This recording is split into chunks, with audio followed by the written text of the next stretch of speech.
Party పెట్టినప్పటి నుంచి ఒక 5 సంవత్సరాల మినహా ఎక్కువ కాలం ప్రతిపక్షంలో ఉన్నాయి. కష్టాలు వస్తా అంటే, ఇబ్బందులు వస్తా అంటే we have to face that. ఇంకా కేసులు అంటావా, ఈ కేసులు పెట్టడం అనేది ఒక గుర్తు పెట్టుకోండి. మనది కూడా 2 ప్రాంతీయ పార్టీల మధ్య యుద్ధం ఉన్నప్పుడు మన మీద వచ్చినప్పుడు వాళ్ళు కేసులు పెడుతూ ఉంటారు, వాళ్ళు ఉన్నప్పుడు వాళ్ళు ఇబ్బంది పెడుతుంటారు. కానీ నెక్స్ట్ రాబోయేది మాత్రం ఇలా కేసులతో గీసులతో అయ్యే పని అయితే కాదు. కానీ దాని పద్ధతి వేరే విధంగా ఉంటుంది. జగన్మోహన్ రెడ్డి గారి జగన్ 2.0 ఇట్లా తడికలుగా దొంగ కేసులు పెట్టుకొని ఉడత బెదిరింపులు బెదిరించుకునే కాలాలంటో ఆ భయం రాజకీయాల్లో ఎలా ఉంటుందంటే, భక్తితో వచ్చే భయం కంటే, భక్తితో వచ్చే మన్నన కంటే భయంతో వచ్చే మంచితనంతో వచ్చే భక్తి కంటే కూడా భయంతో వచ్చే భక్తి సాన్నాలు నిలబడతారు. ఇన్నాళ్ళు మంచితనంతో మనం అది తెచ్చుకోవాలని ఒక ప్రయత్నం చేసినాం. ఈసారి నుంచి ఆ కాలాలు మారినాయి.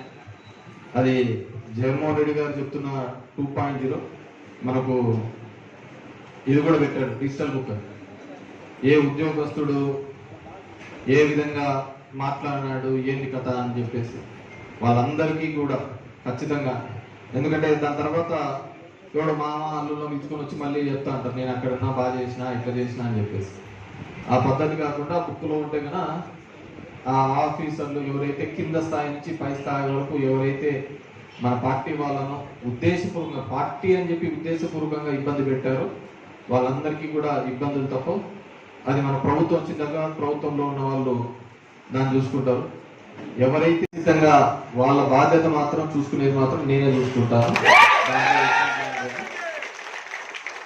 ఖచ్చితంగా రాబోయే కాలంలో ధర్మవరం చరిత్ర ఇంకో విధంగా మలుపు తిరిగే విధంగానే ఉంటుంది తప్ప ఇంకొకసారి ఒకడు మాట్లాడాలన్నా, ఒకడు తిరగాలన్నా, ఒకడు చెయ్యాలన్నా వీళ్ళందరూ కూడా మనందరినీ మాట్లాడారు. ఎవరైతే విర్రవీగినారో వాళ్ళందరికీ కూడా డెఫినెట్గా ఎవరిని చూసైతే విర్రవీగినారో వాళ్ళందరినీ కూడా ఇక్కడే ఖచ్చితంగా తగిన గుణపాఠం చెప్పే విధంగా, అది మామూలు కూడా ఉండదు, ఆ పద్ధతిలో చేస్తామని చెప్పి ఉన్న వాళ్ళందరికీ కూడా